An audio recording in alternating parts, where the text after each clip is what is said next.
दोस्तों, क्या आपने कभी ऐसी शादी के बारे में सुना है जहां दुल्हा दुल्हन सुहागरात पर एक दूसरे को प्यार करने की बजाय मारने की कोशिश कर रहे हो? तो सुनो सुनो, ये कहानी है हमारे हीरो जियांग युआन की, जिसने अपनी ही कट्टर राइवल के साथ शादी कर ली। दरअसल इन दोनों ने शादी इसलिए की थी ताकि ये एक दूसरे के सेक्ट के डिवाइन ट्रेजर्स को चुरा सके। और सबसे फनी बात तो ये है कि इन दोनों ने एक दूसरे को 1000 बार मार दिया होगा, लेकिन ये मरते ही नहीं, क्योंकि भाई साहब ये नॉर्मल ह्यूमंस थोड़ी ना है, बल्कि ये तो है एलियंस। इनकी दुनिया को एक बहुत ही भयानक कॉस्मिक वॉइड पावर ने निगल लिया। सो इन दोनों का एक ही मकसद है, अपनी स्पेसशिप के सारे डिवाइन ट्रेजर्स को कलेक्ट करके उस वॉइड का सर्वनाश करना। लेकिन यहाँ बस एक ही मसला है, दुनिया बचाने से ज्यादा फोकस तो इनका एक दूसरे को खत्म करने में है। अब सवाल ये है, क्या इन दोनों का ये किलिंग गेम ऐसा ही चलता रहेगा या फिर इनके दिल में भी मोहब्बत का वायरस इंस्टॉल हो जाएगा? तो देर किस बात की, चलो फिर पता लगाते हैं। तो कहानी की शुरुआत में हमें एक नरेटिंग वॉइस बताती है कि कल्टीवेशन की दुनिया में कुछ अफवाहें फैल गई कि होंगक्लैन के हाथ एक बहुत ही स्पेशल ट्रेजर लग गया और तभी से होंगक्लैन काफी ज्यादा मशहूर हो गया। मगर वो कहा जाता है ना कि ब्लेसिंग हमेशा तबाही के हाथ में हाथ डाले एक साथ आ जाती है, तो होंगक्लैन के साथ भी वही हुआ। टाइशुआन टावर की एक तलवार अंधेरे में छुपी है जो कि होंगक्लैन को मिटाने के लिए घात लगाए बैठी हुई थी। और अब हमें होंग फैमिली का कोर्टयार्ड दिखाया जाता है। आज यहाँ की यंग मास्टर की शादी होने वाली है, मगर लोग अब इस होंग फैमिली को ज्यादा पसंद नहीं करते। उनके हिसाब से जब से होंग क्लैन के हाथ में वो सीक्रेट ट्रेजर लगा है, तभी से ये लोग हद से ज्यादा अय्याश बन गए। अब यहाँ पर हम अपने हीरो जियांग युआन को देख पाते हैं, जो कि टाइशुआन टावर का असासिन था। वेल, यही वो तलवार है जो वार करने की फिराक में थी। उसे दुल्हन की डोली से उसके चिल्लाने की आवाजें आने लगी, जो कह रही थी कि प्लीज मुझे रिहा करो, मैं इस बंदे के साथ शादी नहीं करना चाहती। मगर कोई उसकी बात नहीं सुनता। साथ ही युआन को इन बंदों की बातें सुनाई दे रही थी। वो कहते हैं कि टाइशुआन टावर से कोई बंदा आने वाला है, हो सकता है कि वो होंग क्लैन का सफाया कर दे। अब ये सीन यहीं पर कट होकर हमें होंग फैमिली का सीक्रेट टनल दिखाया गया। यंग मास्टर अपने बाप से पूछता है कि फादर, आपने ही टाइशुआन टावर के असासिन को हायर किया था, आप उसके हाथों मुझे मारना चाहते हो क्या? अगर ऐसा हुआ तो हमारी ब्लड लाइन यहीं पर खत्म हो जाएगी। जो सुनते साथ ही उसके बाप ने उसके मुंह पर एक जोरदार चमाट रख दिया। वो कहता है कि मैंने जानबूझकर ये सारा खेल रचा, तुम्हारी जगह किसी और को मारा जाएगा और हम दोनों ट्रेजर के साथ यहाँ से छूमंतर हो जाएंगे। फिर कोई भी ये ट्रेजर हमसे छीन नहीं सकता। सबको यही लगेगा कि हम उस असासिन के हाथों मारे गए। इधर यंग मास्टर की जगह पर किसी और ही बंदे को भेज दिया गया था। वो कहता है चलो जाने मन, अपना मुखड़ा तो दिखाओ। जिस पर दुल्हन कहने लगी कि मेरे बादशाह, अभी तक तो हमारी शादी भी नहीं हुई, क्या प्लीज आप थोड़ी देर और इंतजार नहीं कर सकते हो? और इतने में उस बंदे ने डोली में घुसकर घूंघट हटा दिया। वेल, यहाँ पर कोई दुल्हन ना होकर एक पपेट को बिठा के रखा था और अब वो पपेट उसे रस्सी से जकड़ लेती है। लोगों को तो ये लग रहा था कि दुल्हा बड़ा ही बेसब्रा निकला, मगर बात तो कुछ और है। और उतने में जियांग युआन अपनी सोट सीधे उस बंदे के आर पार घुसा चुका था। साथ ही वहाँ पर बहुत ही भयानक एक्सप्लोजन कर दिया, जिसे होंग क्लैन का मास्टर भी महसूस कर लेता है। वो अपने बेटे से कहने लगा कि देखो, हमारा काम पूरा हो गया, तुम्हारे बदले किसी और को ही मार दिया गया है, अब हम आजाद हो गए। जो देख उसका बेटा खुश होते हुए कहने लगा कि फादर, अब सभी को यही लगेगा कि मरने वाला मैं था और हम आसानी से यहाँ से भाग निकलेंगे। बस अब हमें इस आर्टिफैक्ट को स्टडी करना पड़ेगा, फिर तो हम बड़े ही इजीली डिवाइन ट्रांसफॉर्मेशन स्टेज को अचीव कर सकते हैं। फिर तो मैं हर रोज नई शादी करूंगा। वहीं पर उसका बाप कह रहा था कि अब सभी 9 फैक्शंस हमारे कंट्रोल में आएंगे, इमॉर्टल अलायंस पूरी तरह से डिस्ट्रॉय हो जाएगी। मगर उतने में उस बंदे के मुंह में तलवार घुसाकर उसे मार दिया गया। वली कुल अटैक किया था युआन ने। यंग मास्टर तो ये सब देखकर ही पैनिक हो गया। साथ ही युआन ने उस आर्टिफैक्ट पर भी कब्जा कर लिया था। जो देख वो बंदा युआन पर अटैक करने के लिए आगे बढ़ता है, मगर युआन ने उसे भी घायल करके नीचे पटक दिया और अब युआन उस आर्टिफैक्ट को पिघलाकर उसे अपने हाथ पर सेट कर लेता है। जो देख वो बंदा उससे कहने लगा कि आखिर तुम्हें कैसे पता चला कि इस आर्टिफैक्ट को कंट्रोल कैसे करना है, तुम आखिर हो कौन? तो युआन उसे खत्म करके जवाब देता है कि मैं इस आर्टिफैक्ट का मास्टर हूँ। जिसके बाद हमें युआन का टाइशुआन टावर दिखाया गया गया, जहाँ पर दूसरे फैक्शन की एक मास्टर पहुँच चुकी थी। वेल इस बंदी का नाम है जियू और ये जियूशियन सेक्ट की मास्टर है। यहाँ पर जियूशियन सेक्ट की डिसाइपल वांगी अपने मास्टर से कहने लगी कि टाइशुआन टावर काफी ज्यादा ब्रूटल है, इन्होंने तो हमारे पहले लीडर को भी मार दिया था, तो फिर आप हमारी सेंटेस की शादी वहाँ के बंदे से क्यों करना चाहती हो? जिस पर मास्टर जियू जवाब देते हुए बताने लगी कि 9 इमॉर्टल अलायंस के लोग हमारी जियूशियन फैक्शन की स्पिरिचुअल जेड को हासिल करना चाहते हैं, तो हमें भी कुछ प्लानिंग बनानी पड़ेगी। एक तो कोशिश करो या फिर बिना कुछ करे ही मारे जाओ। इसलिए तो मैंने ये सारा प्लान बनाया। इस टाइशुआन टावर के पास डीमन टेमिंग बेल आर्टिफैक्ट है, अगर वो हमें मिल गया तो हमारे पास सर्वाइवल का एक मौका होगा। जिस पर वांगी कह रही थी कि हमारी शाओई काफी ज्यादा प्यारी है, तो फिर आप उसे ही बलि का बकरा क्यों बना रही हो? अगर वो उस जियांग युआन से शादी करेगी तो वो लोग उसे काफी ज्यादा बुली कर सकते, इसलिए प्लीज मुझे मौका दीजिए। शाओई की बजाय मैं खुद उस युआन के साथ शादी करूंगी। जिस पर मास्टर जियू कहने लगी कि तुम तो किसी भी बात को हाइड नहीं रख सकती, मगर हमारी शाओई काफी ज्यादा स्मार्ट है, वो अपने फीलिंग्स को अच्छे से कवर रख पाएगी। अब ये सीन यहीं पर कट होकर हमें टाइशुआन टावर का स्टोन पिलर दिखाया गया, जहाँ पर टाइशुआन टावर का मास्टर बता रहा था कि जब मैंने हमारे फैक्शन को एस्टेब्लिश किया था तब मैंने सबसे पहला इस मॉन्यूमेंट को स्थापित किया। ये मॉन्यूमेंट हमारी इतने सालों की तरक्की का विटनेस है।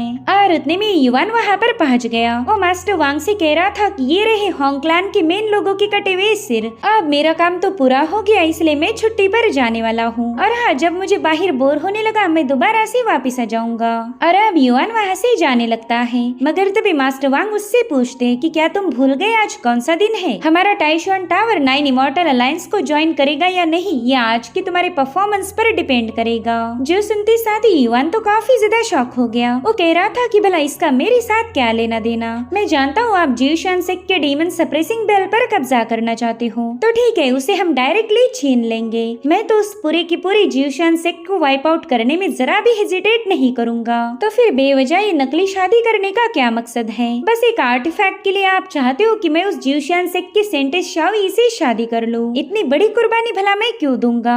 जिस पर मास्टर वांग की बेटी रुआन कहने लगी कि फादर युआन बिल्कुल ठीक कह रहा, हम उनके पूरे क्लैन को ही वाइप आउट कर देंगे। इस तरह से मैं भी उनके ढेर सारे डिसाइपल्स को अपने पपेट में बदल सकती हूँ। वहीं पर मास्टर वांग का बेटा शाओ कहने लगा कि फादर क्यों ना जियांग युआन के बदले में ही दुल्हा बन जाऊं, मैं ऐसी चीजों में माहिर हूँ। हालांकि मास्टर वांग ने इन दोनों को अपना मुंह बंद रखने का हुक्म दिया। वो युआन को समझाने लगे कि तुम एक ट्रेजर को हासिल करने के लिए पूरे के पूरे क्लैन को वाइप आउट नहीं कर सकते। वैसे भी जियूशियन सेक्ट ने हाल ही में अपना पुराना लीडर खो दिया। 9 इमॉर्टल अलायंस में वो लोग जैसे तैसे अपनी जगह को कायम रखने की कोशिश कर रहे हैं, तो क्या ऐसे हालातों में तुम उन्हें मिटाना चाहते हो? जिस पर युआन कह रहा था कि मैं तो बस छुट्टी पर जाना चाहता हूँ। तो मास्टर वांग उससे कहने लगे कि युआन 3 साल पहले मैंने तुम्हारी जान बचाई थी, तुमसे कभी तुम्हारे पास्ट या फिर ओरिजिन के बारे में सवाल नहीं पूछे। हम दोनों में एक डील हुई थी जिसके मुताबिक तुम मेरे लिए 10 मिशंस को पूरा करोगे। एक बार वो काम पूरा हो जाए फिर तुम अपने रास्ते जाओगे और मैं अपने।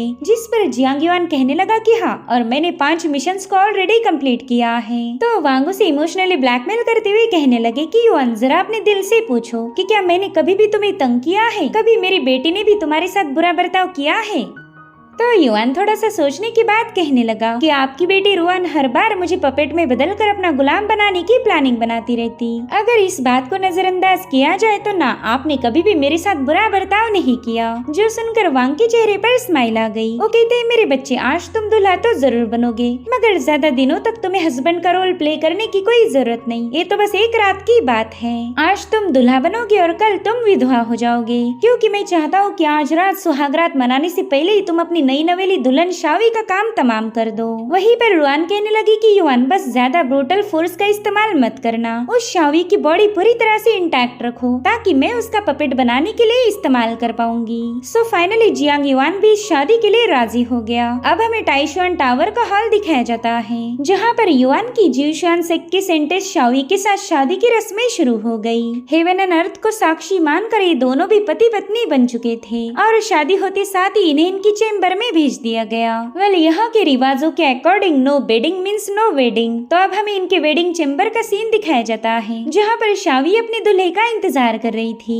उसे जैसे ही युआन के आने की आहट महसूस हुई, वो काफी ज्यादा सहम जाती है। इधर हॉल में इन दोनों सेक्ट के मास्टर की बातचीत हो रही थी। सो दोस्तों, दरअसल ये शादी एक ही शर्त पर की गई थी, जो कि है आर्टिफैक्ट्स को स्टडी करना। ये दोनों फैक्शंस एक दूसरे के आर्टिफैक्ट को चेक करना चाहते थे। तो मास्टर जियो वांग से कहने लगी कि चलिए शादी तो हो गई, दूल्हा दुल्हन अपने काम पर लग चुके होंगे, तो क्यों ना आप अपना वादा पूरा कीजिए। आपके सेक्ट की डीमन टेमिंग बेल हमें हैंड ओवर करिए, ताकि हम उसकी स्टडी कर पाएंगे। जिस पर वांग कहने लगे कि हम अपना आर्टिफैक्ट आपको तभी दिखाएंगे जब आप हमें आपकी डीमन सप्रेसिंग बेल दिखाओ। जिस पर मास्टर जियो कहने लगे कि यहाँ पर आपके कई सारे लोग हैं, भला मैं इतने सारे गैरों के सामने केयरलेस कैसे हो सकती हूँ। वही दूसरी तरफ युआन शावी के पास चला गया। शावी अपना घूंघट उठाने ही वाली थी कि तभी युआन उसे रोक लेता है। वो कह रहा था कि इसकी कोई जरूरत नहीं, मैं तुम्हारा फेस नहीं देखना चाहता, इससे तो मेरा काम मुश्किल हो जाएगा। और हाँ, फिक्र मत करो, ये बस कुछ ही पलों की बात है, तुम्हें ज्यादा पेन नहीं होगी। बस एक बात याद रखना, अगले जन्म में कभी भी गलती से मेरा रास्ता मत काटियो। और अब यहाँ पर युआन उसे मारने वाला था कि तभी उस पर ही अटैक हो गया। वेल, उसकी दुल्हन शावी ने अपना डैगर उसमें उतार दिया। वो कह रही थी कि अब अगले जन्म में मुझे ढूंढने आ जाना, तभी जाकर तो तुम अपना रिवेंज ले पाओगे। जिसके बाद शावी युआन की पल्स चेक करते हुए कहने लगी कि तुम काफी ज्यादा हैंडसम हो। अफसोस की बात है कि तुम्हें मेरे हाथों मरना पड़ा। वैसे तो तुम्हारा टाइशुआन टावर उनके असासिन्स के लिए फेमस है, मगर तुमने तो कभी सपने में भी नहीं सोचा होगा कि शिकारी ही शिकार बनेगा। बस अब तुम्हारे सेक्ट की डीमन टेमिंग बेल हमारे हाथ लग जाए, फिर हमारे सारे मसले सॉर्ट आउट हो जाएंगे। और अब यहाँ पर वो अपने खंजर पर कोई लिक्विड लगा के उसे युआन की बॉडी में पियर्स करने वाली थी, मगर तभी अचानक से युआन दोबारा से जिंदा होकर उसे दबोच लेता है। वो अपनी नाइफ उसकी कमर पर लगाते हुए कह रहा था कि शायद सेंटेस को हमारी डीमन टेमिंग बेल पर कब्जा करना है, और इसी वजह से तो उसने इस शादी का ढोंग रचा। लगता है कि तुम अपने जीवशान सेक्ट के साथ कुछ ज्यादा ही वफादार हो। जिस पर शावी कहने लगी कि मैंने तुम्हारी हार्ट मेरिडियन को शैटर किया था, तो फिर तुम दोबारा से जिंदा कैसे हो गए। और उतने में युआन ने अपना नाइफ उसमें पियर्स कर दिया, जिसके चलते शावी की भी मौत हो जाती है। तो युआन उसकी पल्सेस चेक करते हुए कहने लगा कि तुम क्यूट थी, स्मार्ट थी और काफी ज्यादा शातिर भी। तुम्हारी असली जगह तो हमारे दल में है। हम लोग तुम्हारे जैसे धोखेबाज और चालाक लोगों को एक बेहतरीन असासिन में बदल सकते। सो गाइस, युआन का टाइशुआन सेक्ट असल में असासिन का एक ग्रुप था। जो भी इनकी हिट लिस्ट में आया, समझ लो उसकी मौत पक्की है। अब यहाँ पर युआन शावी का हेवनली डीमन ऑइंटमेंट चेक करने लगा। वो कहता है कि इसी महीने में ब्लड रेवन हॉल के 12 मैसेंजर ब्लड मिस्ट में गायब हो गए। मेरे ख्याल से तुमने इसी ऑइंटमेंट का यूज करके उन्हें मार गिराया होगा।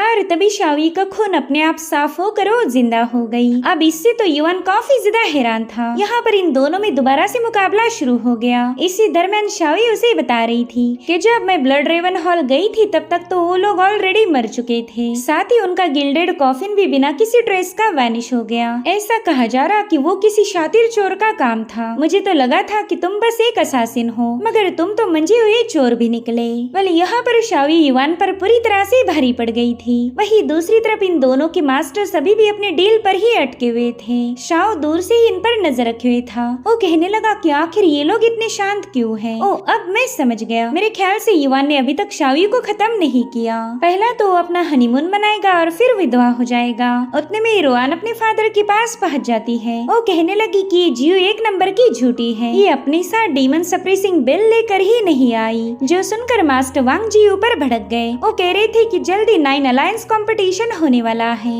और तुम लोग तो बिल्कुल भी सिंसियरिटी नहीं दिखा रहे। ये मत भूलो कि मेरी सपोर्ट के बिना तो तुम लोग 9 अलायंस कॉन्टेस्ट में बिल्कुल भी सरवाइव नहीं कर पाओगे। जिस पर मास्टर जियो कहती है कि तुम लोग तो एक नंबर के बेवकूफ हो। तुम्हें इतना भी समझ नहीं आ रहा कि डीमन सप्रेसिंग बेल हमारी तरफ से दुल्हन के लिए तोहफा था। तो बताओ फिर तुम उसे हड़पना क्यों चाहते हो? जिस पर वांग कहते हैं कि शायद तुम हमारे टाइशुआन टावर के खिलाफ ऑलरेडी प्लानिंग बना चुकी। जिस पर मास्टर जियो कह रही थी कि मत सोचो कि हमें तुमसे डर लगता। तुम्हारी डीमन टेमिंग बेल को हासिल करने की खातिर अगर हमारी शावी विधवा भी हो गई तो हमें इससे कोई फर्क नहीं पड़ने वाला, मगर वो डीमन टेमिंग बेल जाएगी तो हमारी जीवशियान सेक्ट के पास। तो मास्टर वांग कह रहा था कि हाँ, अगर हमारी बहू शावी मारी भी गई तो हमें भी इससे कोई फर्क नहीं पड़ता। बस एक बात याद रखो, हम तुम्हारी डीमन सप्रेसिंग बेल पर जरूर से कब्जा करेंगे। इधर बेल के बचते साथ ही शावी के घाव भर के वो दोबारा से जिंदा हो चुकी थी और अब एक बार फिर से इनका मुकाबला शुरू हो गया। वैसे आमतौर पर शादी के बाद कुछ टाइम गुजर जाए फिर लड़ाइयाँ शुरू होती है, मगर ये मियाँ बीवी तो पहली रात एक दूसरे को कई बार मार चुके थे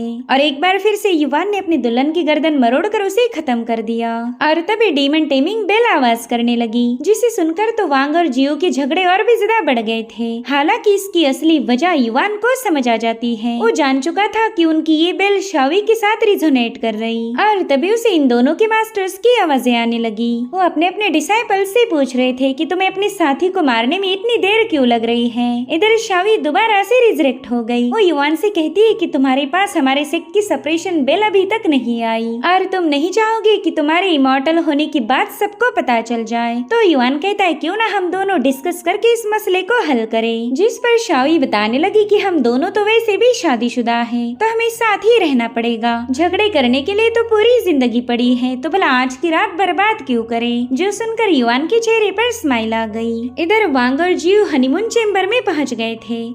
उन्होंने देखा कि वहाँ पर तो काफी सारी तोड़फोड़ मची है, मगर इनके डिसाइपल्स वहाँ पर मौजूद नहीं थे। जो देख इन दोनों ने एक दूसरे को गालियाँ देना शुरू कर दी। दोनों भी एक ही बात बोल रहे थे कि मेरे डिसाइपल को हर्ट करने की तुम्हारी जरूरत कैसे हुई। और उतने में युवान अपने बेड पर लगे हुए पर्दे से अपना मुंह बाहर निकाल लेता है। वो कह रहा था मास्टर आज तो मेरी सुहागरात है ना, तो फिर आप लोग यहाँ पर क्यों आए हो। वांग तो उसे जिंदा देख कर ही खुश हो गए। तुमने तो बाजी मार ही ली। और फिर उदास होते हुए कहने लगे कि मास्टर जी मुझे आपके डिसाइपल के लिए काफी ज्यादा बुरा लग रहा। वो बेचारी तो भरी जवानी में ही चल बसी, मगर कोई बात नहीं, हमारा युवान उसकी कॉफिन खुद आपके सेक्ट तक पहुंचा देगा। बस उसके वहाँ से वापस आते वक्त अपनी डीमन सेपरेशन बिल उसके हवाले कर देना। उतने में शावी भी अपनी मुंडी बाहर निकालते हुए पूछने लगी किसी ने आप किसे वापस भेजना चाहते हो, मैं तो अभी भी जिंदा हूँ। मास्टर वांग भी उसे जिंदा देखकर काफी ज्यादा चौंक गए। वेल शावी फिलहाल अपने नाइट गाउन में थी, जो देखते साथ ही मास्टर जी उसे गुस्से में डांटने लगी। कह रही थी कि बताओ तुम्हारे कपड़े कहाँ पर हैं। जो सुनते साथ ही शावी ने शर्माते हुए पर्दा क्लोज कर दिया। वहीं पर युवान कहने लगा कि देखो अब काफी रात हो चुकी है और हम दोनों को ढेर सारे इम्पोर्टेंट कामों को अंजाम देना है, इसलिए आप लोग यहाँ से दफा हो जाओ, वरना तो आपको वो सब देखना पड़ेगा जो देखना आपको पसंद नहीं आने वाला। और फिर उसने इन दोनों मास्टर को वहाँ से भगा दिया। मास्टर जी हेजिटेट होते हुए कहने लगी कि बच्चे तो बड़े ही बदतमीज निकले, इन्होंने सारी हदें पार कर दी। जिस पर वांग भी अग्री होते हुए कह रहा था कि हाँ बिल्कुल, इन दोनों ने तो सारी हदें पार कर दी।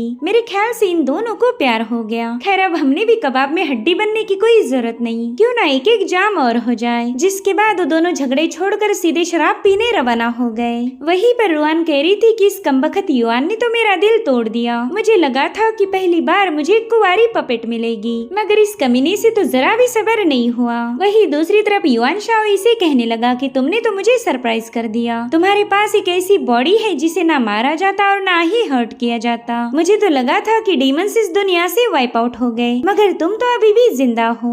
जिस पर शाओ कहने लगी कि हाँ मैं भी तुम्हारे बारे में यही सोच रही हूँ कि आखिर तुम हो कौन। अब अगली सुबह जैसे ही शाओ अपने मास्टर के पास गई, मास्टर जियो ने उसे डांटना शुरू कर दिया। वो उससे पूछ रही थी कि बताओ तुमने उस युवान को खत्म क्यों नहीं किया। तो शाओ रोने का नाटक करते हुए बताने लगी कि मैंने तो उसे मारने की पूरी कोशिश की थी, मगर मैं उसे हरा ही नहीं पाई। अगर मैं उसकी बात नहीं मानती तो शायद मैं आपसे दोबारा कभी मिल नहीं पाती। तो मास्टर जियो को भी उसकी झूठी मूठी कहानी पर यकीन हो गया। वो कहती कि जाने दो, जो हो गया सो हो गया। अब मैं तुम्हारी खोई हुई इज्जत तो वापस नहीं ला सकती, मगर अब हमें आगे की प्लानिंग केयरफुली करनी पड़ेगी। वही दूसरी तरफ मास्टर वांग भी युआन पर चिल्ला रहे थे। वो कहते हैं कि मैंने तुम्हें उस बंदी को मारने भेजा था, मगर बिस्तर पर जाते साथ ही तुम अपने मिशन को भूल गए। आखिर तुम्हारे अंदर जवानी का इतना जोश कहाँ से आ गया। साथ ही रुआन भी कहने लगी कि तुम्हारी वजह से अब मुझे कुंवारी पपेट नहीं मिलने वाली, तुमने मेरा भी नुकसान कर दिया। और जले पर नमक रगड़ने के लिए शाओ बताता है कि युवान उस बंदी को मारने में फेल हो गया, यानी कि उसका ये मिशन पूरी तरह से नाकाम हो चुका है। तो क्यों ना रूल्स के अकॉर्डिंग इसे पनिश किया जाए। इधर शावी का रोना धोना देख उसकी मास्टर कहने लगी कि चलो कोई बात नहीं, वैसे भी 3 दिनों बाद युवान तुम्हें हमारे सेक्ट वापिस लाने वाला है। रास्ते में उसे किसी का सपोर्ट नहीं मिलेगा, तो हमारे पास उसे खत्म करने की कई कई सारे मौके होंगे। इधर युआन फनी अंदाज में शाओ के नाक पर तलवार पटकते हुए कह रहा था कि तुम्हें तो कुछ भी समझ नहीं आता, उस लड़की के पास डीमन सप्रेसिंग बेल है ही नहीं, तो फिर उसे खत्म करने का कोई पॉइंट नहीं बनता।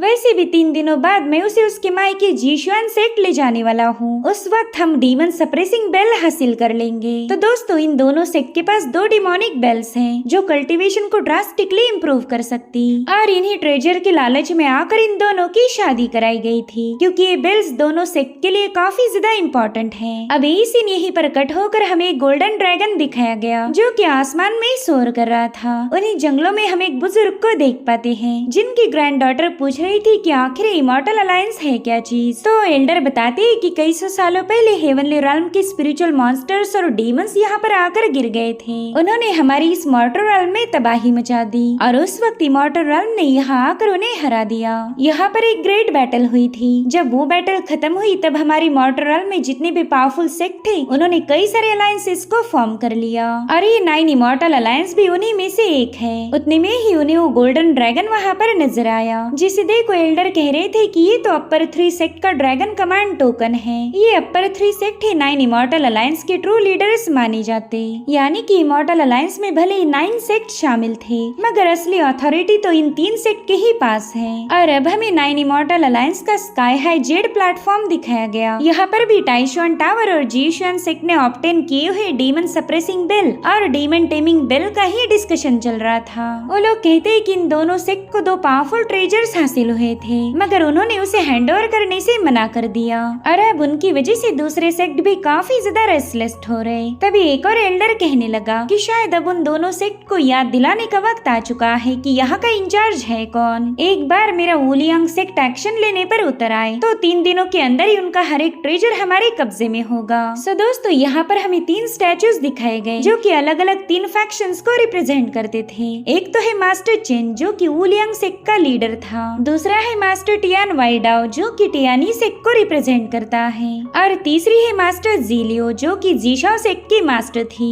अब इन तीनों का डिस्कशन चल ही रहा था कि उतने में ही गोल्डन ड्रैगन वहाँ पर पहुँच जाता है। वो कह रहा था कि अगर तुम लोग उस ट्रेजर्स को हासिल करने की कोशिश करो तो फिर ये ट्रेजर की बात बिल्कुल भी सीक्रेट नहीं रहने वाली, पूरी दुनिया को इसके बारे में पता चल जाएगा। वेल ये गोल्डन ड्रैगन इनका चीफ है। जीलियो उससे कह रही थी कि बॉस हम जितना ज्यादा इंतजार करेंगे उतना ही ज्यादा रिस्क बढ़ेगी, फिर तो हो सकता है कि वो लोग उस ट्रेजर की मिस्ट्रीज को अनलॉक करके उसको कंट्रोल करना भी सीख जाए। अगर ऐसा हुआ तो फिर हम चाहकर भी उन ट्रेजर्स को हासिल नहीं कर पाएंगे। जिस पर चीफ कहने लगा कि वो ट्रेजर्स इतनी ज्यादा मिस्टीरियस है कि आज तक हम भी उनकी मिस्ट्रीज को सुलझा नहीं पाए, तो भला वो ऑर्डिनरी कल्टीवेटर्स क्या ही समझ लेंगे। खैर मैंने तो ऑलरेडी जीशुआन सेक्ट पर प्रेशर बढ़ाना शुरू कर दिया है, आज न कल वो अपनी डीमन सप्रेशन बेल हमारे हवाले कर ही देंगे, और अगर उन्होंने ऐसा नहीं किया तो उन्हें अपनी जान से हाथ धोना पड़ेगा। अब सीन शिफ्ट होकर हम शावी को देख पाते हैं जो कि युआन को अपने प्यारे पतिदेव बोलते हुए उसके गले लग गई। भले दोनों फिलहाल टाइशुआन टावर के इलाके में थे। हम देख पाते हैं कि शावी के नाखून उसके गले पर लगे हुए हैं,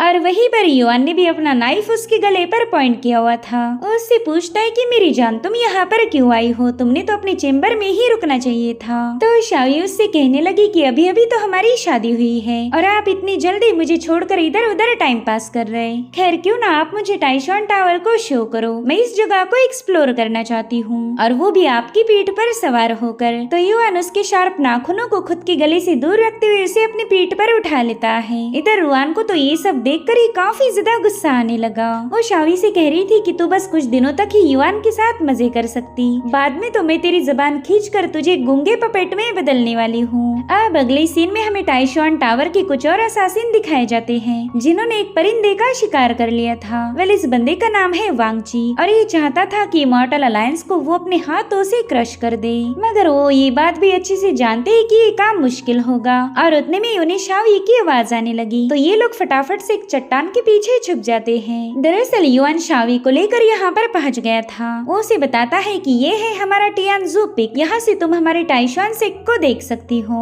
इधर ये लोग कह रहे थे कि ये तो बस एक सियासती शादी है, चाहे ये सेंटेस कितनी ही खूबसूरत क्यों ना हो, ये हमारे युआन को फंसा नहीं सकती। इधर शावी उस बंजर वीरान जगह को देखकर कहने लगी कि वाह ये तो बड़ी ही खूबसूरत पिक है, इतना हसीन नजारा तो मैंने आज तक नहीं देखा था। और तभी उसकी नजर पड़ी क्लिप पर। वो एकदम एज पर खड़ी थी और उतने में युआन उससे कहने लगा कि जरा नीचे जाओगी तो और भी खूबसूरत नजारे देखने को मिलेंगे। और इतना कहते साथ ही उसने शावी को क्लिफ से नीचे धक्का दे दिया। वहीं पर शावी भी नीचे गिरते हुए उस क्लिफ पर अटैक कर देती है, जिसके चलते युआन भी नीचे गिरने लगा। यहाँ पर वो युआन के सीने पर लात मारते हुए कहने लगी कि इस खूबसूरत नजारे को मैं अकेले एंजॉय नहीं करना चाहती। वहीं दूसरी तरफ युआन ने जैसे तैसे अपना बैलेंस बनाते हुए दोनों भी बड़े रोमांटिक अंदाज में ऊपर आ गए। जिसके बाद युआन शावी को मॉल्टन रिवर के पास लेके आ गया। वो उसे बता रहा था कि ये रिवर अंडरग्राउंड लावा से बनी हुई है, जिस पर शावी कह रही थी कि ये लावा तो वाकई शानदार है, ऐसे लावा में किसी को दफनाना कितना ज्यादा परफेक्ट होगा।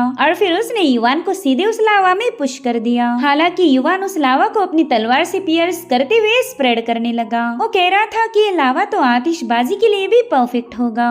वेल ये सब देखकर टाइशॉन सेक्ट के असासिन कहने लगे कि ये दोनों तो बड़े ही रोमांटिक हैं। जिसके बाद युआन शावी को अगले लोकेशन पर ले जाता है, जिसे no return valley the gate of hells कहा जाता था। वो कहता है कि इसमें दाखिल होना आसान है मगर बाहर निकलना उतना ही ज्यादा मुश्किल। जिस पर शावी कहने लगी कि ये जगह तो काफी ज्यादा वीरान है, यहाँ पर लवर्स सीक्रेटली मिल सकते हैं। वेल बाकी के असासिन भी चुपके से इन दोनों को फॉलो कर रहे थे। लियांग कहने लगा कि शायद हमारे युआन को वाकई इस बंदी से प्यार हो गया, इसलिए तो वो हमारा सीक्रेट लोकेशन भी इसे शो कर रहा है। उतने में ही एक फ्लाइंग सोड इनका रास्ता रोक देती है। वेल रुआन यहाँ पर पहुँच चुकी थी। वो अपनी सोड को रेज करते हुए बता रही थी कि ये हमारे टाइशॉन टावर का फॉरबिडन इलाका है, यहाँ पर आउटसाइडर्स नहीं आ सकते।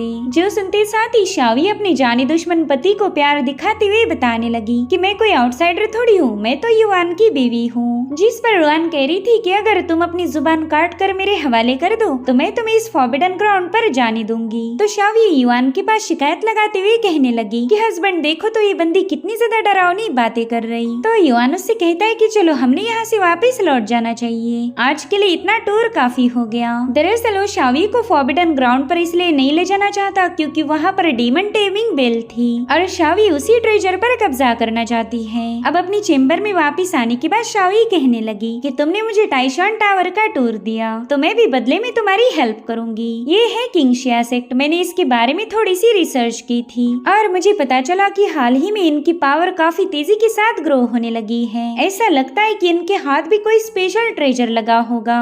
ये वैसा ही ट्रेजर है जैसा कि होंग फैमिली के पास था और मैं ये बात अच्छे से जानती हूँ कि मेरे प्यारे हस्बैंड ने होंग फैमिली के साथ क्या किया था। जो सुनते साथ ही युआन कहने लगा कि ठीक है मैं तुम्हारी बात समझ गया। अब वो तुरंत ही वहाँ से किंगशिया सेक्ट की तरफ निकल पड़ा। उसे जाता हुआ देख शावी कहती कि हस्बैंड आप तो बड़े ही बेरहम हो, भला कौन अपनी नई नवेली दुल्हन को ऐसे अकेले छोड़ता, क्या आपको डर नहीं लगता कि यहाँ पर मेरी जान को खतरा होगा। जिस पर युआन कह रहा था कि तुम्हारी जान तो तभी जा सकती है जब तुम खुद होकर उड़ते हुए तीर ले लो। अब वहाँ से जाने से पहले युआन ने रुआन को इशारा कर दिया था तो रुआन तुरंत ही शावी के चेम्बर में पहुँच गई। शावी उससे कहने लगी कि जब से मैं यहाँ आई हूँ तभी से मुझे ऐसा फील हो रहा कि मेरे पतिदेव से ज्यादा तो तुम ही मुझे पसंद करती हो। तो रुआन उसे बड़े ही प्यार से बताने लगी कि मुझे तो तुम्हारी बॉडी ही पसंद है, अगर तुम मर जाओ तो इस बॉडी का मैं बहुत ही अच्छे तरीके से इस्तेमाल कर पाऊंगी। मुझे जिंदा लोग अच्छे नहीं लगते क्योंकि जिंदा लोग हमेशा खतरनाक साबित हो सकते। जब मैं छोटी थी उसी वक्त मेरी पूरी फैमिली का कत्ल किया गया, सिर्फ मैं ही सरवाइव कर पाई और वो भी इस वजह से क्योंकि मैं लाशों के ढेर के नीचे छुप गई थी।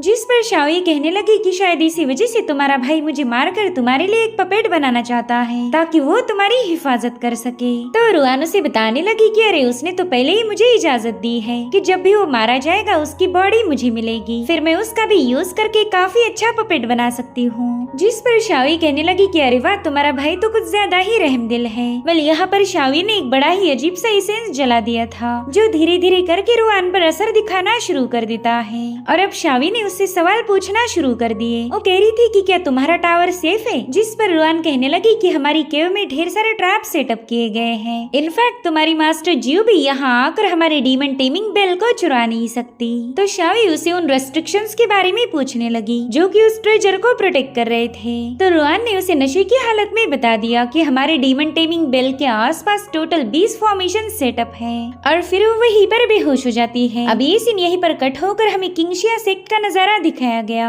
जहाँ के डिसाइपल्स आपस में डिस्कस कर रहे थे कि हमारे सेक्ट लीडर्स और एल्डर्स एक साथ मिलकर ट्रेजर पर काम कर रहे हैं। अगर वो कामयाब हो जाए तो फिर हमारे किंगशिया सेक्ट को इमॉर्टल अलायंस कभी नजरअंदाज नहीं कर पाएगी, इसलिए हमें अब काफी ज्यादा केयरफुल रहना पड़ेगा, वरना हमारा भी हशर होंग फैमिली जैसा हो जाएगा। उन्हें तो किसी असासिन ने कम्प्लीटली वाइप आउट कर दिया था। वेल, ये लोग उसी होंग फैमिली का जिक्र कर रहे थे जिसे हमने एपिसोड की शुरुआत में देखा था। उन्हें मारा था युवान ने और अब वो यहाँ पर भी पहुँच चुका है। अब ये सीन यहीं पर कट होकर हमें युवान का टाइशुआन टावर दिखाया गया। यहाँ के अंडरग्राउंड केव में कियांजी नाम की मोस्ट वांटेड चोर पहुँच गई थी। उसने तुरंत ही वहाँ लगे हुए ट्रैप्स को डॉज करते हुए आगे बढ़ना शुरू किया। वेल, ये बंदी डीमन टेमिंग बेल पर कब्जा करने आई थी।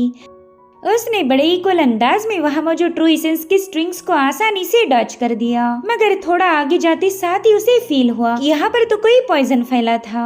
इतना ही नहीं, एक हिडन फॉर्मेशन एक्टिवेट होकर उसकी वहीं पर मौत हो जाती है। दरअसल शाओ ऑलरेडी वहाँ पर मौजूद था। वो कहने लगा कि भले ही हमारे तरीके थोड़े से आउटडेटेड हैं, मगर इनमें कामयाबी 100% मिलेगी। तुमने जब यहाँ पर पाव रखा था उसी वक्त तुम पॉइजन की चपेट में आ गई। तुम तो काफी ज्यादा मशहूर चोर थी ना, मगर ये किसने सोचा कि तुम हमारे टाइशुआन सेक्ट के किलिंग फॉर्मेशन में ट्रैप होकर मारी जाओगी। और उतने में शाओ भेस बदल कर वहाँ पर पहुँच जाती है और शाओ से कहने लगी कि मास्टर वांग ने आपको मिलने बुलाया है, जिस पर शाओ कह रहा था कि जरूर से फादर के पास मेरे लिए कोई इम्पोर्टेंट मिशन होगा। अरे अब वो वहाँ से निकल पड़ा, मगर उसी वक्त वो पूछता है कि बताओ तुम यहाँ पर कैसे पहुँच पाई? यहाँ के फॉर्मेशन को तो कोई पार नहीं कर पाता।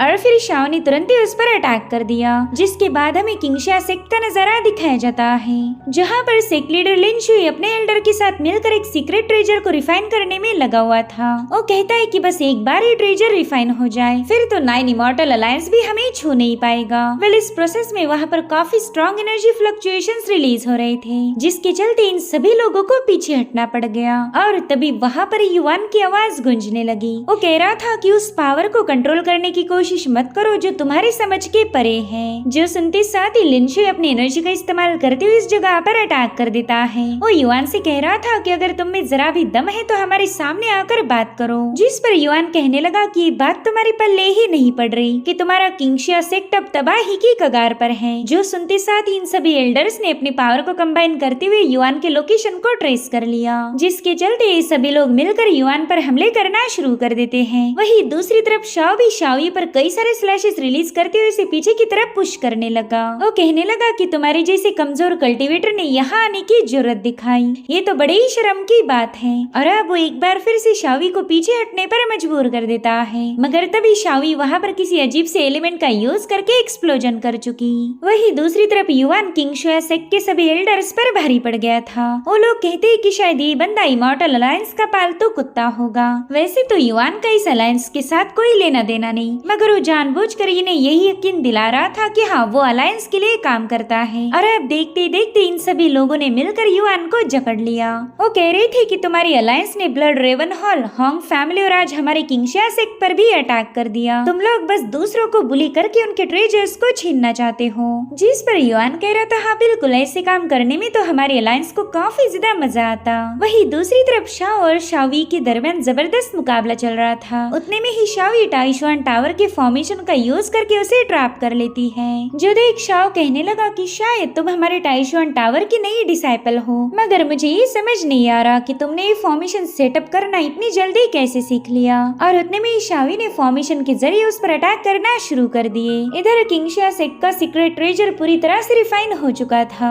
जो देख उनका लीडर खुश हो जाता है। और तभी युआन ने खुद को आजाद करते हुए उस ट्रेजर पर छलांग लगा दी। युआन ने दूसरे सेक्ट के ट्रेजर पर कब्जा किया और वहीं पर उसी की बीवी युआन के सेक्ट का ही ट्रेजर चुराने में लगी हुई थी। अब जैसे ही शाओई ने उस बेल को हाथ लगाया, उसमें से बहुत ही स्ट्रॉन्ग ऑरा रिलीज होने लगती है। साथ ही शाओई इस बेल की पावर्स को एब्जॉर्ब नहीं कर पाती, क्योंकि इसकी पावर तो पहले से ही ड्रेन आउट हो चुकी है। वही दूसरी तरफ युआन ने किंगशिया सेक्ट के ट्रेजर पर कब्जा कर लिया, मगर उसी वक्त युआन को एलियन बैटलफील्ड के विजन्स नजर आने लगे, जहाँ पर हम मॉडर्न इरा की इक्विपमेंट्स को देख पाते हैं। इसमें से एक बंदा बुरी तरह से घायल था और तभी वहाँ पर उसका दोस्त उसे बचाने पहुँच जाता है। और गाइस, मेरे ख्याल से घायल बंदा कोई और नहीं बल्कि हमारा हीरो युआन होगा। होगा। युवान का ओरिजिन क्या है और वो कहाँ से आया था ये तो किसी को भी पता नहीं। खैर यहाँ पर जो ट्रेजर उसे मिला था वो उसी के दोस्त का आर्मर था, इसलिए वो तुरंत ही समझ जाता है कि युवान के दोस्त को इन लोगों ने मार दिया होगा। इसलिए युवान गुस्से में काफी ज्यादा बौखला गया। वो बड़ी ही तेजी के साथ एक मास्टर को एक्सप्लोड कर देता है। इधर शावी पर शाओ ने स्नेक अटैक करते हुए उसे घायल कर दिया। वो उससे कहता है कि तुम्हें हमारे फॉर्मेशंस की जानकारी थी और तो और डीमन टेमिंग बेल की पावर्स का भी नॉलेज था। इसका मतलब तुम इमॉर्टल अलायंस की मेंबर हो। ये लो अब इसे भी गलत फहमी हो गई। शाओ अपनी ही भाभी जान को पहचान नहीं पा रहा था तो शावी कहने लगी हाँ बिल्कुल मैं इमॉर्टल अलायंस की मेंबर हूँ। जो सुनते साथ ही शाओ उस पर अटैक करने के लिए रवाना हो गया, मगर शावी ने अपने एक ट्रेजर का इस्तेमाल करते हुए शाओ की आंखों में धूल झोंक दी। इधर युवान भी किंगशिया सेक्ट के मास्टर की बॉडी में अपना आर्मर वाला हाथ पियर्स करते हुए उसे खत्म कर चुका। उनसे कहता है कि तुम लोगों ने मेरे दोस्त को मार दिया था ना, तो अब तुम्हारा ये पूरा की पूरा किंगशिया सेक्ट मेरे दोस्त को ज्वाइन करेगा। और अब वहाँ पर तबाही मचना शुरू हो गई। किंगशिया सेक्ट के सभी डिसाइपल्स ने एक साथ ही युवान पर जंप लगा दी थी, मगर वो लोग युवान की तेज तर्रार स्पीड को बीट नहीं कर पाते। उसने अपने सामने आने वाले हर एक बंदे को निस्तनाबूद कर दिया। सो गाइस युवान एग्जैक्टली है कौन ये तो उसका मास्टर वांग भी नहीं जानता था। अब हमें अगले दिन की कहानी दिखाई गई, जहाँ पर युवान अपनी दुल्हन को लेकर उसके मायके यानी कि जियोशान सेक्ट की तरफ निकल चुका था। युवान उसे बताता है कि कल रात हमारी डीमन टेमिंग बेल किसी ने चुराने की हिम्मत दिखाई थी, मगर बेल तो वहीं पर मौजूद है। जिस पर शावी जवाब देते हुए कहने लगी कि मेरा एक अलग ही प्लान था और इसी वजह से तो डिमोनिक बेल अभी भी वहीं पर है। तो युवान कह रहा था कि तुम्हें किस तरह से मारा जाए मैं भी इसी की प्लानिंग बना रहा हूँ। तुम्हारे दिल को चीर दिया जाए, गले को स्लिट किया जाए या फिर आँखों को गर्मा गर्म सलिए का इस्तेमाल करके निकाला जाए। मैं कंफ्यूज हूँ कि इसमें से कौन सा तरीका यूज करके तुम्हारा काम खत्म करूँ। तो शावी उससे कहने लगी कि हेवन करे ऐसा जल्लाद पति और किसी को ना मिले। जिस पर युवान कह रहा था कि इस सफर पर निकले हमें 3 घंटे बीत गए और इतने से ही वक्त में मैंने तुम्हारी बॉडी से 29 बार किलिंग इंटेंट को महसूस किया है। तो मेरे ख्याल से जल्लाद मैं नहीं बल्कि तुम हो। तुम बस अपने मायके आने तक का इंतजार कर रही हो। तुम्हारा मायका मेरे लिए एग्जीक्यूशन ग्राउंड होगा।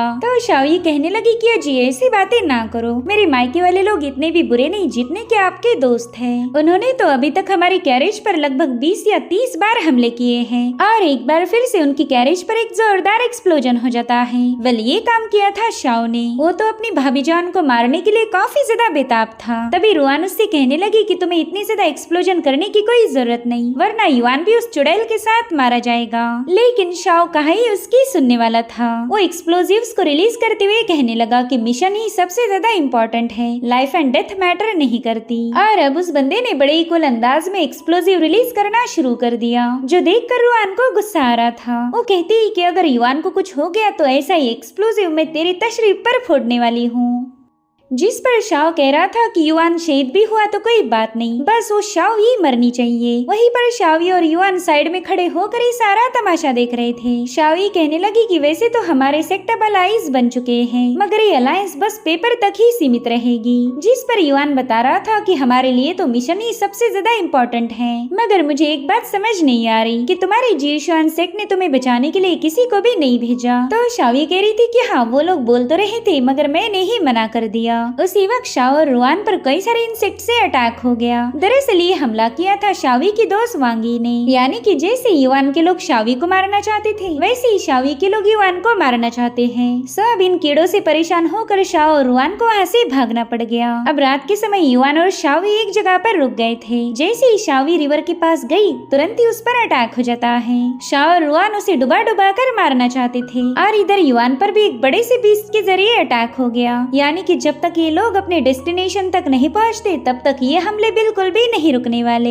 शावी ने तो जैसे तैसे खुद को बचाते हुए पानी के ऊपर छलांग लगा दी। उसने सीधे एक राइनो पर ही लैंड किया था। वो कहती है कि राइनो तो मेरी दोस्त वांगी का पेट था, फिर इसे किसने मारा होगा? वेल इसे मारा था युवान ने। वो कहता है वाह क्या ही परफेक्ट टाइम पर इस राइनो ने मुझ पर हमला किया था। मुझे काफी ज्यादा भूख लगी है और मैंने सुना था कि राइनो का मीट काफी ज्यादा डिलीशियस लगता। इधर वांगी काफी ज्यादा गुस्से में थी। उसने अपने राइनो से युआन पर अटैक किया था और अब युआन उसी राइनो को रोस्ट करके खाने वाला है। उसने तो शावी को भी मीट ऑफर किया मगर शावी उसे खाने से इनकार कर देती है। वो कह रही थी कि राइनो तो मेरी दोस्त वांगी का स्पिरिचुअल बीस्ट था, अब तुम इसे खा रहे हो ना तो यूँ समझ लो कि ये तुम्हारा आखिरी खाना है। अब अगले ही दिन ये लोग एक टाउन में पहुँच गए जहाँ पर वांगी कर्तव्य दिखाने के बहाने से युआन पर अटैक कर देती है मगर युआन ने उसके इस हमले को भी फेल कर दिया। अब सीन शिफ्ट होकर हमें मास्टर जीव की चेम्बर का नजारा दिखाया गया। उसे पैगाम मिला था कि 9 इमॉर्टल अलायंस की सभी ब्रांचेस शावी के वेडिंग सेलिब्रेशन को अटेंड करने आने वाली हैं, यानी कि अब वो युआन को मार नहीं सकती। इसलिए उसने अपने परिंदे के जरिए तुरंत ही पैगाम भेज दिया कि युआन को खत्म करने का प्लान पोस्टपोन कर दो। मगर तब तक काफी ज्यादा देर हो गई क्योंकि वांगी, शाओ और रुआन ने मिलकर इन दोनों को खत्म करने के लिए टाइवन पर ही अटैक कर दिया जहाँ पर ये लोग स्टे के लिए रुके हुए थे। हाँ, ये बात और है कि ये धमाका भी इनका बाल बाका नहीं कर पाया। युआन शाओ से कहने लगा कि मेरे लोग तुम्हें मारना चाहते और तुम्हारे लोग मुझे। सच बताओ तो मैं इस खेल से पक चुका हूँ, तो क्यों ना जल्द से जल्द तुम्हारी जियोशान सेक्ट पहुँचा जाए। इस तरह से पूरी रात ट्रैवल करने के बाद ये लोग फाइनली शावी के मायके यानी कि जियोशान सेक्ट पहुँच चुके थे। वहाँ आते साथ ही युआन कह रहा था कि तुम्हारा घर मेरे दुश्मनों से भरा पड़ा होगा, जिस पर शावी कह रही थी पति देव आप बिल्कुल फिक्र मत कीजिए, मैं इस बात की तसल्ली करूंगी कि आप यहाँ से जिंदा वापस ना जा पाओ। अब हमें जियोशान सेक्ट का मेन हॉल दिखाया गया जहाँ पर मास्टर जीव शियांग सेक्ट के मास्टर होली पर काफी ज्यादा भड़क गई थी। वो कहने लगी कि तुम मेरे दामाद युआन को हाथ भी नहीं लगा सकते, जिस पर होली कह रहा था कि युआन टाइशुआन सेक्ट का असासिन है,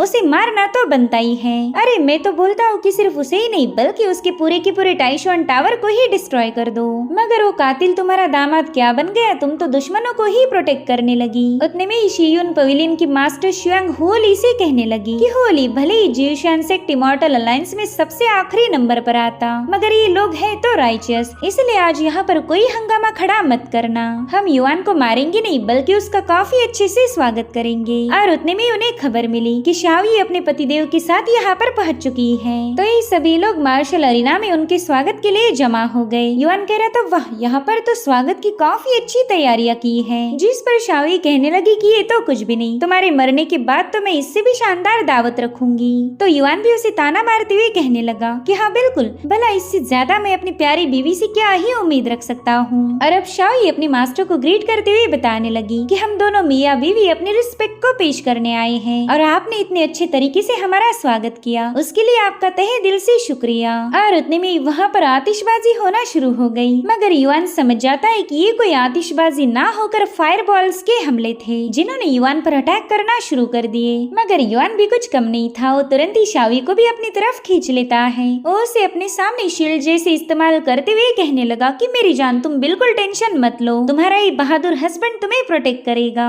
तभी शावी उसे दूर पुश करते हुए कहने लगी कि मुझे महफूज रखने की कोई जरूरत नहीं, ये स्वागत तो आपके लिए था। मगर तभी युआन ने उसे पुल करके अपनी तरफ खींचते हुए तुरंत ही फायरबॉल की आग में फेंक दिया, जिसके चलते शावी को मजबूर होकर उन सभी अटैक्स को डिस्ट्रॉय करना पड़ा। अब युआन वहाँ बैठे हुए लोगों से कहने लगा कि वेलकम करने का ये तरीका तो बहुत ही ज्यादा फायरी और जुनून से भरा हुआ था। तो होली उससे कहता है कि प्लीज हमें गलत मत समझना, हम तो बस सेंटेस की शादी को धूम धड़ाके से सेलिब्रेट करना चाहते हैं। इतना ही नहीं, हमने तो तोहफे के तौर पर तुम्हारे लिए एक ट्रायल भी ऑर्गेनाइज की है। ये फायरबॉल उसी ट्रायल का पहला पड़ाव था जिसे तुम मियाँ बीवी ने एक साथ खड़े रहकर पार कर लिया। तो युआन कहने लगा कि ऑफ कोर्स हम साथ ही रहेंगे, अब तो हम जन्म जन्म के साथी बन चुके और इसीलिए मैंने फैसला लिया है कि आपकी हर एक ट्रायल को मैं अपनी जानी जिगर के साथ ही फेस करूंगा। मगर युआन ने देखा कि उसकी जानी जिगर तो अरीना से ही भाग चुकी है। वो कह रही थी मेरी जान, ये वाली ट्रायल तो काफी ज्यादा मामूली है, इसलिए मैं आपके रास्ते में नहीं आना चाहती, मैं यहीं पर रुक के आपके आने का इंतजार करूंगी। और उतने में एक बंदा युआन पर अटैक करने के लिए उतर गया। मास्टर शियांग बता रही थी कि ये है हमारी ट्रायल, इसे हमने सोर्ड टेस्टिंग फॉर लव ये नाम दिया, तुम्हारी मोहब्बत कितनी गहरी है ये इस ट्रायल से पता चलेगा।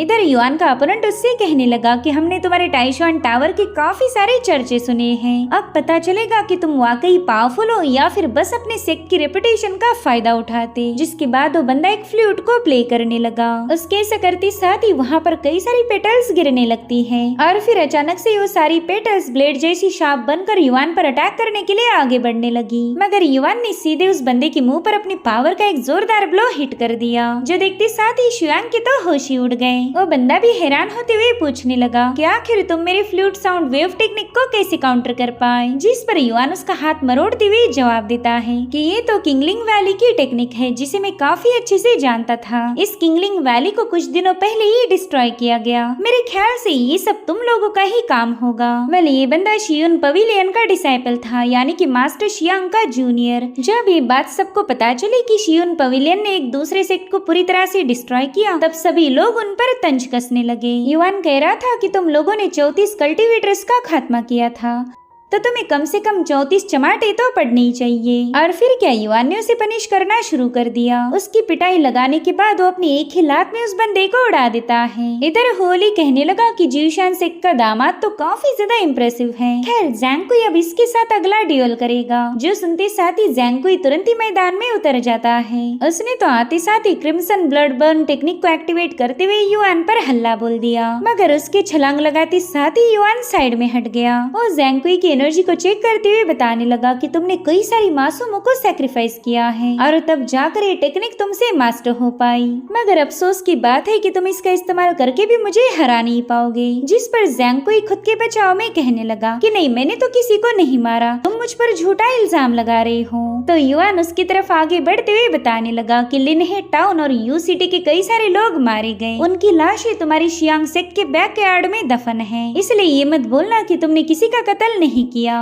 इसी तरह से युआन ने शियांग और होली इन दोनों को एक्सपोज कर दिया, मगर वो इतने पर ही नहीं रुकता। उसने तो गोल्डन ब्लेड सेक्ट के लीडर वांगमिंग पर भी निशाना कसा कि कैसे इसने असासिन हायर करके अपने ही लोगों को मारकर स्पिरिचुअल माइन पर कब्जा कर लिया। इतना ही नहीं, वांगमिंग ने तो अपनी भाभी को जबरदस्ती अपनी कॉन्क्यूबाइन बना के रखा था। और फिर उसके बाद युआन ने एक्सपोज किया फेयू पवेलियन के मास्टर जाओ म्याओ को। युआन कह रहा था कि जाओ म्याओ ने अपने जूनियर के टैलेंट से जेलस होकर उसे पॉइजन देके खत्म करवा दिया। वानशा मैनर के लॉर्ड ने भी बैंडिट्स के साथ मिलकर कई सारे व्यापारियों को लूट लिया। वेल, ये सारी बातें सुनकर ही वो लोग परेशान हो जाते हैं। जो देख शाओई कह रही थी कि अब तो ये नहीं रुकने वाला, ये तो सबकी धोती खोलेगा। इधर ज़ैंकुई उस पर अटैक करने के लिए पहुंच चुका था, मगर युआन ने उसका वेपन ब्रेक करते हुए उस पर एक जोरदार लात जड़ दी। वो कहता है कि तुम लोग हमारे टाइशुआन से कोई इवल बुलाते हो, मगर तुम राइचस के नाम पर क्या गुल खिला रही थी, अब ये सभी लोग जान चुके हैं। इतना कहते साथ ही उसने ज़ैंकुई के वेपन को ब्रेक करते हुए सारी कैद सोल्स को आजाद कर दिया। जो देखते साथ ही शियांग और होली उस पर अटैक करने उठ जाते हैं, मगर मास्टर जियो ने उन्हें वार्निंग दी कि अगर हमला करोगे तो उल्टा तुम्हें ही लेने के देने पड़ जाएंगे। तो वो लोग तुरंत ही उसे वाइन पीने के लिए बुलाने लगे। साथ ही जियांग युआन का सही मायनों में स्वागत किया गया। एक सन इन लॉ को जो इज्जत मिलनी चाहिए वो उसे दे दी गई थी। और इसी के साथ एपिसोड यहीं पर एंड हो जाता है। Thank you so much for watching. Bye bye, take care.